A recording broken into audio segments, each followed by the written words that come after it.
Now, see, so many good people go through these like phases of life that are so bad and so low. And I've heard you call it like the dark night of the soul, which Yes. we have to go through. So, like, how often in everybody's lifetime does this happen? And is it repeated in their lives again and again? It can be repeated. Now, if at all you wake up and you go through your spiritual awakening, Hmm. you're good to go for a couple of years or decades. Okay. But then also you peak a spiritual evolution and then you have to go through another phase, right? Hmm. So it's like in board exams. Hmm. You've cleared 10th standard and you have a board exam to give. Now, if you decide to do a 10 plus 2, you have a board exam to give in 12th also. Hmm. Now, some people pick up a job after 12th Yes. and they don't want to study further. But some people who want to study further then also have engineering exams. Hmm. They have the final 4-year exams after engineering, 4-year exams after medical.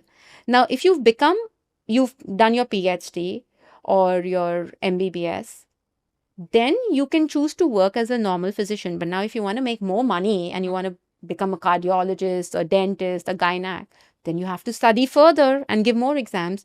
So it depends on how much the soul wants to grow. Hmm. Do we So have any control on that? we have all the control on that. Okay. But it's happening at a very subtle, unconscious level. Okay. Coming back to your original question, you can go through many phases of the dark night of the soul. Now, the phases can happen because you've not awakened after the first phase, so it will keep coming back Okay. till the time you don't grow or take that as an awakening. Or even if you've awakened, you go through different realms of test and different realms of evolution. Hmm. So there's no end to it. Should a person be aware that this is happening, that this is the phase of the soul that is in a dark phase so that they can change it? They just have to go through it. I think more than awareness here, Alina, the key is acceptance. You Okay. just have to accept that this is the part of life and it's, the tunnel is going to end and there will be light by the end of it. So they just have to accept it rather than resisting it. What makes it difficult is people victimize it, people resist it. And the more you try to resist it and, brush your emotions or pain under the carpet or be in denial about it, the slower your journey is. Okay. Is it different for different people? It is different for different people. Some people don't go through it. So, for example, if some soul has chosen that in this lifetime, I have nothing to do with spirituality, I just want to be a rich housewife living on my husband's money and doing the social do's and kitty parties and all of that. And in this lifetime, I don't want any spiritual pain. I don't want spiritual evolution. I will do it after 2 lifetimes. They won't go through it. So the soul decides that. That is all pre-decided before we are born. Okay. So, and then some souls go like, you know what, I've done with my materialistic, I've enjoyed all of that, and now I want to take to the spiritual way.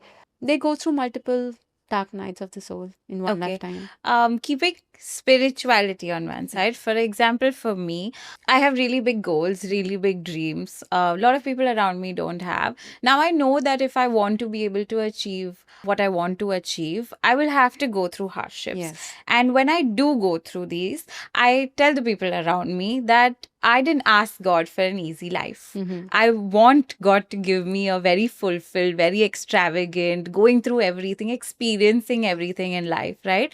So is this a choice that I have made for myself? But if I choose that, maybe I don't want all of these things. Maybe I want to live a regular life, which is a lot of my friends around me will say, right?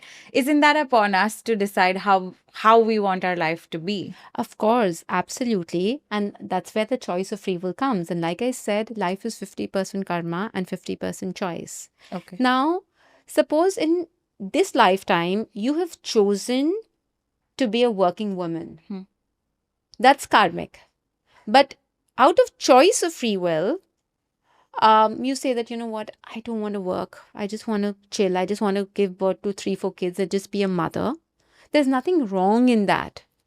But then you will carry forward that life of wanting to go through being financially independent and being a career woman maybe in another lifetime.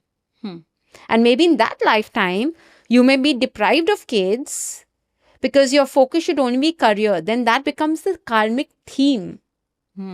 So while we have multiple karmic lessons, every blueprint that we create revolves around specific themes.